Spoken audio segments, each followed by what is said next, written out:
Hello everyone, it's Oggy from dudesreef back again with another video, and if you haven't done so, please go ahead and subscribe so I can keep putting out more content for everyone. So let's just go ahead and jump into the tank and see what my new coral additions are, talk about some coral placement, water flow, and we're going to talk about one of the major issues I've been having in this tank for quite a few months now, and maybe some ways to deal with it. So let's just go ahead and start off with the negative. As you can see, this looks like cyano. And at the back of my tank there, that is Dinoflagellates. Now I finally went to my LFS, they used a couple of Hannah checkers and we went ahead and tested my nutrient levels. As you can see, it's all over the sandbed, it's all over the rocks and all that good stuff. So generally cyano is caused by a handful of factors, mainly high nutrients, or extremely low nutrients, or generally an imbalance in nutrients is the main thing. Could be poor lighting, could be very low water movement. So in my tank I have a Tunzi 6080, I think it does about 10,000, 14,000 litres an hour. I can't remember off the top of my head what that is in gallons, and it's currently cranked to about 95%. My corals are getting smashed by flow. Also, I have 16 times turnover through the filtration area, which is more than, well, it's about double what I would normally run. 7 to 10 times is generally what I'd have and be quite happy with. So I went to the LFS and I got him to test my nitrate and phosphate along with my other levels. So my calcium was at 420, alkalinity was at 8.8, 8.9, I can't remember, and my magnesium was at 1320 or 1350. Perfect, spot on. Very happy with that. Salinity 1.026, temperature 25 degrees, all those parameters were fantastic. So it's not those parameters, it's not the flow.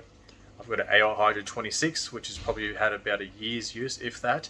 It's definitely not that. It's not my light spectrum. I've used a light spectrum that thousands of people use through the AI homepage and don't have the same issue. So let's touch on nutrients again. So after testing my nitrate and phosphate using the Hannah testers, I had actually 0.01 phosphate, which is extremely low, especially for a soft coral tank. You want it around 0.05, if not higher. Just they like a bit dirtier water. So I'm surprised my nutrients were that low, but I'm not surprised as I only have 2 fish. Archie fish passed away, so I had him for about a year and he was already quite large. So probably estimated him to be about 3 years old anyway. I think my clowns had something to do with it. They're kind of really mean lately. And I barely feed the tank, maybe about twice a week. They get about a quarter cube of mysis and they might get a couple of pellets once a week. So in total, 2-3 times a week I was feeding the tank. Essentially nothing. I have pretty much no hair algae in the tank. It's all just cyano and dinoflagellates currently. But the real shocker that got me is we tested my nitrate and my nitrate come up as 000, whatever the Hannah reader reads. It's 0. I have no nitrate in the tank. Obviously there is nitrate in the tank because the corals and the cyano or whatever are using it to grow. So I have lower nutrients that I've ever had in any of my tanks. I've never had these problems with higher nutrients. So what's the game plan? I want to add another fish soon hopefully, but I'll have to move soon. We're currently waiting for a house to get built and I'm going to have to move again. So I don't really want to add too much more livestock to this tank. So the new plan is amino acids, coral food, and feed the tank every single day. And in doing that, all the corals look quite fat and healthy. And I've also reduced the water changes to every fortnight because My parameters are stable. I'm still dosing calclosa. I have mainly soft coral. They're not using any of the trace elements, but it's just reducing my nutrients way too low. Also, my filter floss from changing every couple of days is going to changing it once a week. Has that made any of a difference?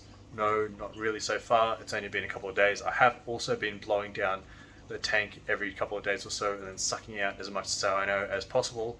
On that note, it's probably been about actually 3 days that I've been doing this, and there is actually quite a bit less pink cyano on the sandbed, which is very nice to see.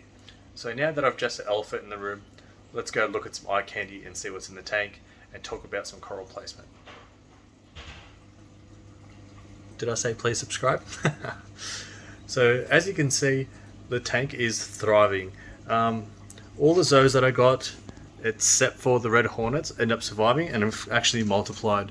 So these are all looking pretty good. I've got LA Lakers here and here. Don't know what these are. These are the alpha and omegas. Don't know what these are, but they look pretty cool. My light blue Goniopora actually receded completely and is now starting to gain its color back and starting to grow back. I initially had it in the center here where there's a bunch of flow, and I've ended up moving it to the back of the tank and now back to here. I had to move this Goni because it started peeling again. I think it's too much flow for him. Over here, the GSP, Jesus no. The pulsing Xenia is doing extremely well. I'm having to rotate this rock away from everything else because it keeps touching my corals and they don't like that. The rainbow incinerators, one of my favorite zoas, have got now 4 heads. I think I started with 1 or 2.